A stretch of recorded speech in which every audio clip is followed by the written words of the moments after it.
ইলাহা ইল্লাল্লাহু লা ইলাহা ইল্লাল্লাহ আসিয়া বলে আল্লাহ আল্লাহ ফেরাউন কয় মোর কি যে জ্বালা আসিয়া বলে আল্লাহ আল্লাহ ফেরাউন কয় মোর কি যে জ্বালা আল্লাহ বলে ও জিবরাইল খুলে দাও জান্নাতি তালা লা ইলাহা ইল্লাল্লাহ লা ইলাহা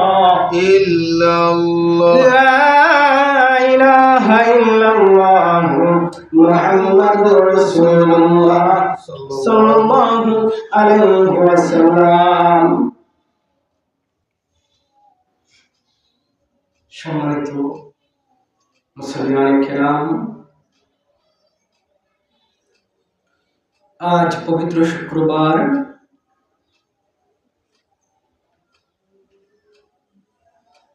গরিবের হজের দিন,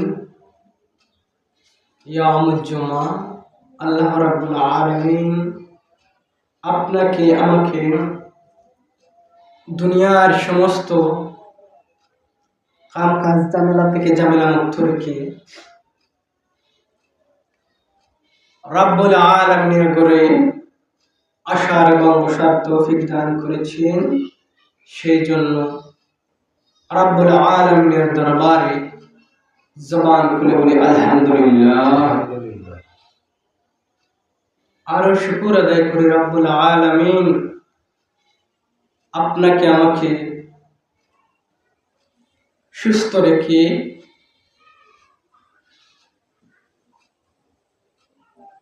আল্লাহর ঘরে আসার এবং বসার তৌফিক দান করেছেন। হাসপাতালের মধ্যে গেলে দেখা যায় অসংখ্য অসংখ্য মানুষ, হাজার হাজার মানুষ হাসপাতালের বিছানার মধ্যে শুয়ে আছে। আবার অনেক মানুষ ঘরের মধ্যে বিছানার মধ্যে প্রস্রাব পায়খানা করতেছে। অনেক মানুষ মৃত্যুর শয্যায় পাঞ্জা লড়তেছে। রাব্বুল আলামিন দুনিয়ার সমস্ত আযাব গজব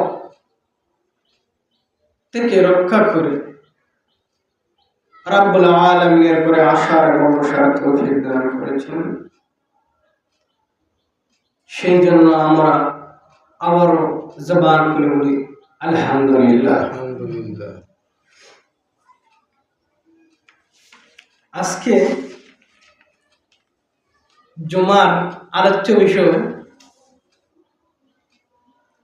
হচ্ছে মসজিদ নির্মাণ এবং তার হেফাজত।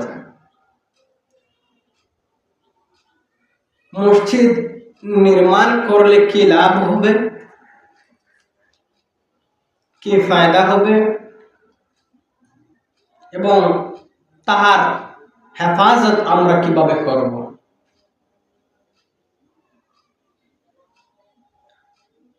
আজ অল্প সময়ে আমি গুনাহগার আপনাদের সামনে যে আয়াতে কারিমা তিলাওয়াত করেছি, সেই আয়াতে কারিমার নিরিখে জুমার আলোচনা আমি অল্প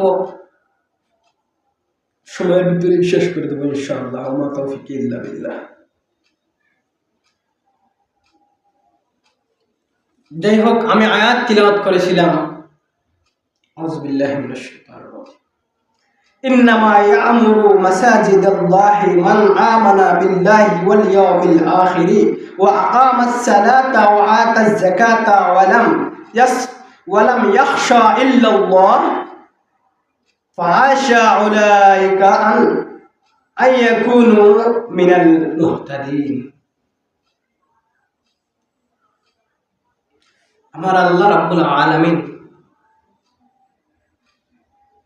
দুনিয়ার মানুষদেরকে জানায় দেয়, ইন্নামা ইয়ামুরু মাসাজিদাল্লাহ, নিশ্চয় যারা মসজিদ নির্মাণ করবে,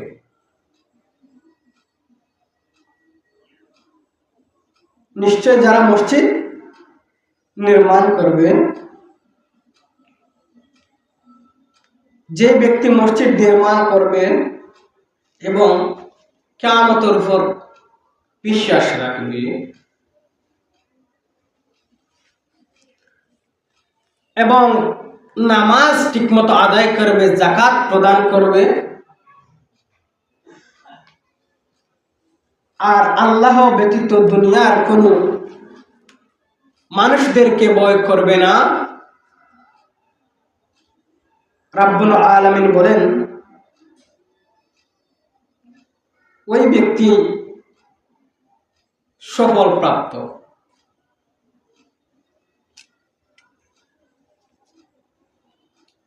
এখন আসুন আমরা আল্লাহর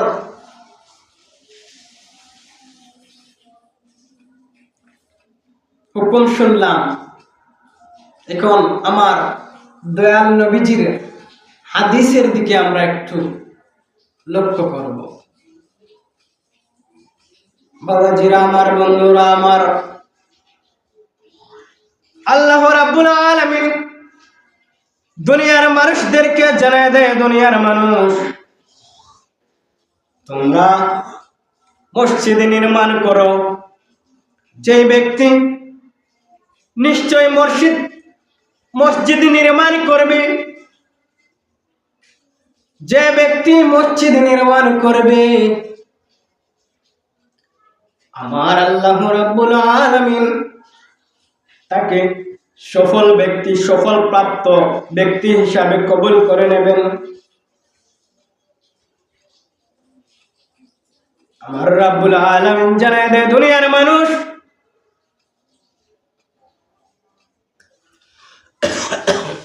তোমরা আমি আল্লাহর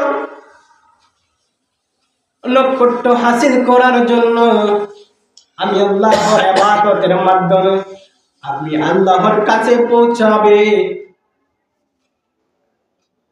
কিন্তু তোমরা যখন দুনিয়ার মধ্যে কোন মসজিদ ঘর নির্মাণ করবা, মসজিদ নির্মাণ করলে রাব্বুল আলামিন, আমি রাব্বুল আলামিন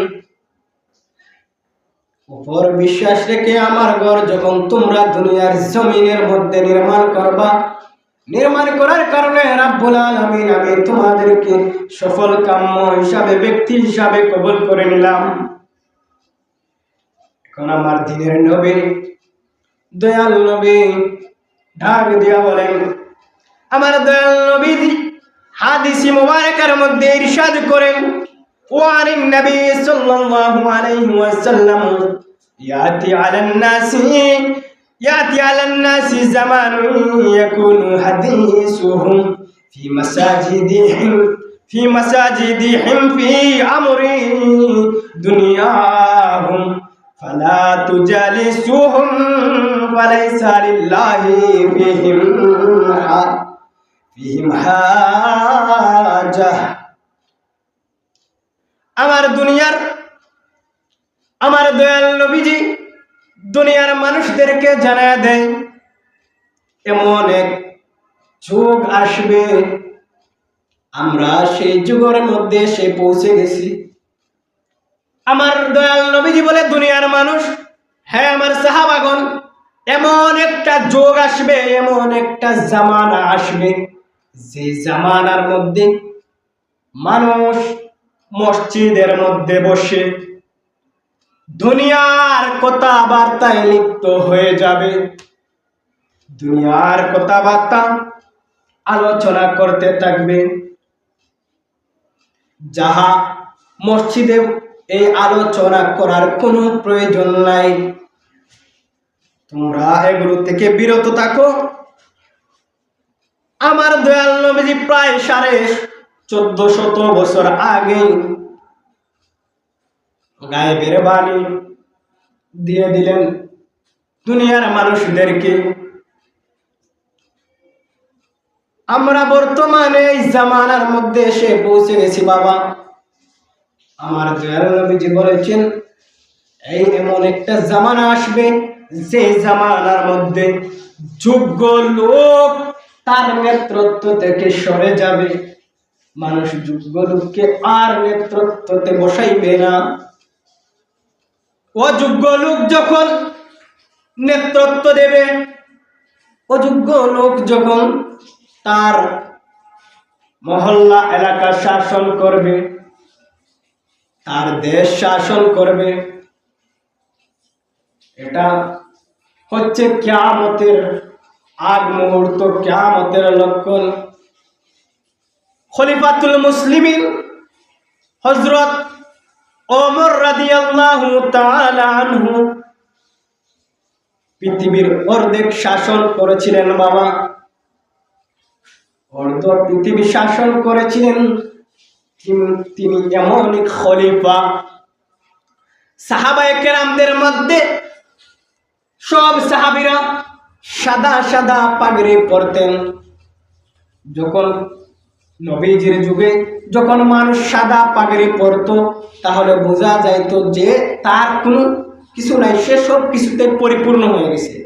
যে লোক সাদা পাগড়ি পরতো তখন তার সমস্ত কিছু পরিপূর্ণ। খলিফাতুল মুসলিমিন হযরত ওমর রাদিয়াল্লাহু তাআলা আনহু কালো পাগড়ি পরিধান করতেন। তিনি একদিন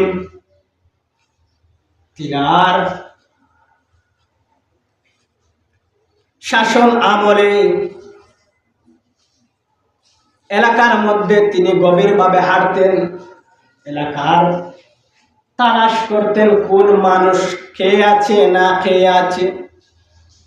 একদিন এক বাড়ির পাশ দিয়ে হযরত ওমর রাদিয়াল্লাহু তাআলা আনহু হেঁটে যাইতেছেন, তখন দেখতেছেন ওই বাড়ির লোকেরা, ছেলে মেয়েরা কান্নাকাটি করতেছে, আর মা চুলার মধ্যে পানি দিয়ে পাথর দিয়ে চুলার মধ্যে আগুন জ্বালাইতেছে।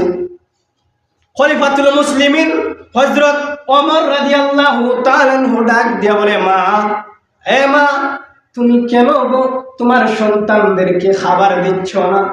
এত সময় পর্যন্ত তোমার সন্তানেরা খাবারের জন্য হাহাকার করতেছে। হে মা, তুমি তাড়াতাড়ি তোমার সন্তানদেরকে খাবার বিতরণ করো। ওই মহিলা ডাক দিয়া কয়, আমি কিভাবে খাবার বিতরণ করব? আমি কিভাবে আমার সন্তানদেরকে খাবার দেব? আমার পাত্রের মধ্যে তো আমি পানি এবং পাথর দিয়ে জাল দিতেছি, আমার চুলার মধ্যে পানি এবং পাথর। খলিফাতুল মুসলিমিন এই হযরত ওমর রাদিয়াল্লাহু তাআলা আনহু এই কথা শুনে তিনার চোখ বেয়ে বেয়ে গাল বেয়ে বেয়ে পানি পড়তেছে। তিনি বললেন, মা, এই এলাকার এই নবীজির সাহাবী, এই এলাকার বাদশাহ খলিফা হযরত ওমর কি তোমার কোনো খোঁজ খবর নেই না গো মা? তুমি কি কোনো খাবার পাও না? তিনি বললেন, বাবা, আপনার মতো যদি এই ধরনের লোক শাসন কর্তা হইতো তাহলে আমাদের অনেক ভালো হইতো। তিনি মা যখন এই কথা বললেন, বলার পর তিনি এক দৌড় মারলেন বাইতুল মালের দিকে, গিয়ে বাইতুল মালের গোদাম খুলে তিনি গভীর রাতে আটার বস্তা কাঁধে করে এনে ওই মহিলাকে বললেন, মা, তাড়াতাড়ি তুমি রুটি বানাও, রুটি বানিয়ে তোমার সন্তানদেরকে খাবার দাও। তিনি কি করলেন? হযরত ওমর রাদিয়াল্লাহু তাআলা আনহু ওই লোকটার সাথে, মহিলার সাথে তিনার রুটি বানিয়ে খাবার দাবার শেষ করে তিনি বললেন, মা, আমি চলে যাই গো মা, তুমি আগামীকাল তুমি যাইবা মদিনার মসনদে খলিফা, তুমি হযরত ওমরের রাজপ্রাসাদে যাইবা গো মা। সেখানে গিয়ে দেখবা, সেখানের মধ্যে আমিও থাকবো, আর তুমি তোমার কথা বলবা হযরত ওমর রাদিয়াল্লাহু তাআলা আনহুকে। তিনি খুব একজন ভালো মানুষ গো মা। এই কথা বলে তিনি এখান থেকে চলে গেলেন। যখন তিনি এখান থেকে চলে গেলেন, পরের দিন ওই মহিলাটা যখন দেখলেন হযরত ওমর রাদিয়াল্লাহু তাআলা আনহুর দরবারে চলে গেলেন, যাওয়ার পর দেখতে পেলেন আয় হায়, গতকাল যে লোকটা আমার বাড়ির মধ্যে আঠার বস্তা গমের বস্তা মাথায় করে নিয়ে আমার সন্তানদেরকে খাওয়াই দিল, আজ দেখি ওই লোকটাই সিংহাসনের মধ্যে বসা। তিনি বললেন আমি এ কি করলাম? আমি হযরত ওমরের রাদিয়াল্লাহু তাআলা আনহুকে দিয়ে আমি আমার ঘরের খাবার বাইতুল মাল থেকে বস্তা টানিয়ে আমার বাড়ির মধ্যে নিলাম। তিনি হযরত ওমর রাদিয়াল্লাহু তাআলা আনহুর কাছে গেলেন। ওমর রাদিয়াল্লাহু তাআলা আনহু বলেন মা, এই বাইতুল মাল থেকে তোমার যতগুলো খাবার লাগে গো মা, তুমি সেখান থেকে নিয়ে যাও, আর তুমি আমি ওমরকে মাফ করে দাও। আল্লাহর দরবারে যদি তুমি বিচার দাও, আমার নবীজির কাছে যদি তুমি নালিশ দাও, আমি আল্লাহর দরবার থেকে রেহাই পাবো না। আর বর্তমান জামানা শাসনকর্তা হচ্ছে তার বিপরীত। সরকার মানুষদেরকে 2000 টন 3000 টন এলাকার মধ্যে ত্রাণ দেয়, কিন্তু এগুলা মানুষ পায় না, বিভিন্নভাবে বিভিন্ন জায়গায় চলে যায়, ঠিকভাবে বন্টন হয় না। এগুলোরও হিসাব আল্লাহর দরবারে দিতে হবে। যাই হোক, আমার আলোচনা ওইদিকে না, তারপর হতায় হতায় আলোচনা ওইদিকে চলে গেল। আমার আলোচনা হচ্ছে মসজিদ। আমার দয়াল নবীজি বলেন, আরেকটা ঘটনা বলি মসজিদে। হযরতে বাদশাহ হারুনুর রশিদ, আপনারা নাম শুনেছেন বাদশাহ হারুনুর রশিদ এবং তার স্ত্রী জুবায়দা। তিনারা কি করলেন, একদিন এক জায়গায় গমন করতেছিলেন, ওখানের মধ্যে বালুর মধ্যে একটা বালুর ফকির সেখানের মধ্যে এইভাবে গড় আখাইতেছে। গড় আখানোর পরে ডাক দিতেছে, এখানে জান্নাত বিক্রি করা হয়, এখানে জান্নাত বিক্রি করা হয়, এখানে জান্নাত বিক্রি করা হয়।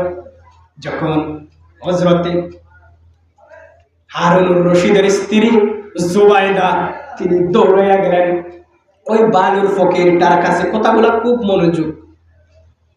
বালুর ফকিরটার কাছে দৌড়াইয়া গেলেন, বলেন বাবা এখানে কি? বলে মাগো, এখানে জান্নাত বিক্রি করা হয়। জান্নাতের দাম কত? মাত্র 1 টাকা। হারুনুর রশিদকে বললেন, ও আমার স্বামী, আমি এই দুনিয়ার জমিনে 1 টাকা দিয়ে জান্নাত ক্রয় করব। হারুনুর রশিদ তিনি জান্নাত 1 টাকার বিনিময়ে জান্নাত ক্রয় করলেন না।